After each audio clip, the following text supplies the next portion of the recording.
Что же такое субкультура и чем занимается молодежь? Любители всего спортивного и необычного. Роллеры, скейтбордисты, косплееры. И не только об этом мы узнаем на фестивале. В парке Первомайский проходит яркий фестиваль «Мир – это я». Тут собрались представители разных субкультур. Это уникальное место, в котором молодежь проявляет свое творчество. Ребята могут принять участие в работе более 20 площадок разных субкультур. Расскажи про свой образ. Я переодета в Микансу Микки из Danganronpa 2 Goodbye Despair. Это игра там убийственная, то есть детектив. То есть я сделала с нее, потому что она мне достаточно нравится. Просто мне нравится ее образ, все такое. Микансу Микки, она абсолютная медсестра. И, она мне просто нравится. Как думаешь, для чего нужен этот фестиваль? Мне кажется, чтобы люди могли как-то выразиться, как-то какой-то крик души и все такое. Провести хорошее время, настроение друзей найти. Вы когда-нибудь встречали аниме-персонажей в жизни? Здесь ребята переоделись в своих любимых героев, и костюмы настолько похожи на оригинал, что кажется, будто переносишься в аниме-игру.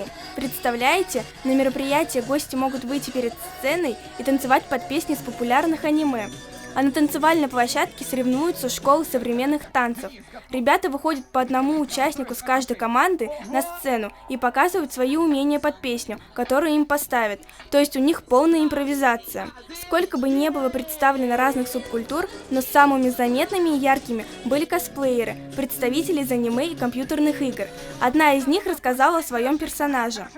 Расскажи, чем хороша аниме-культура. В аниме есть много интересных персонажей, на которых можно сделать косплей или закосы. Так можно одеваться, и будет необычно и интересно. Обычно с вами могут многие фоткаться и подружиться. Как думаешь, такие фестивали нужны и будут ли они в будущем? Мне кажется, что такой фестиваль нужен, потому что можно найти много друзей, и можно найти себя и стать, с кем-то подружиться. Такие фестивали очень прикольные, и многие на них ходят. И просто обычные люди, и просто кому интересно, кто в костюмах. Внимание гостей привлекло обучение хождению по стропе, слэклайну. Это кажется довольно сложным удержать равновесие, но так затягивает. Представители роллер-спорта и кикскутеринга – это те ребята, которые увлекаются самокатами, проводят соревнования и показательные выступления. Даже если ты не хочешь участвовать в танцах, здесь можно поиграть в настольные игры. Праздник оставил кучу эмоций, тем более у представителей различных субкультур. Фестиваль «Мир – это я» дал возможность показать себя таким, какой ты есть, увидеть то, насколько можно быть яркими и талантливыми. Давайте будем более активными и попробуем себя в какой-нибудь субкультуре. Самира Габидуллина, Рамазан Мусин, специально для «Горы новостей».